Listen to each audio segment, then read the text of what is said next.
మనుష్య సమాజమునకు గుర్తు అయినటువంటి ఆదాము ఆ చేసిన నిర్ణయం కారణం చేత అందరము అంధకార సంబంధమైన దురాత్మ సమూహముల యొక్క రాజ్య భాగస్థులము అయ్యాం. దాన్నే ఒరిజినల్ సిన్ అంటారు. దాన్నే మూల పాపము లేకపోతే స్వభావ సిద్ధమైన పాపము అని అంటారు. Choosing the world and rejecting God, దేవుణ్ణి రిజెక్ట్ చేయటం. మనుష్య సమాజము మూకుమ్మడిగా దేవుణ్ణి రిజెక్ట్ చేసిన కారణం చేత ఆయన ఊరుకుండలేదు.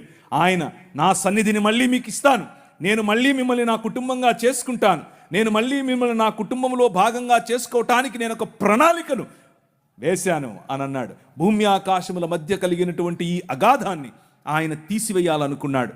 అందులో భాగంగా ఆయన 5 రకాలైనటువంటి కవెనెంట్స్, 5 రకాలైనటువంటి వాగ్దానాలు చేశాడు. 5 ఒకే వాగ్దానము 5 వేరు సార్లు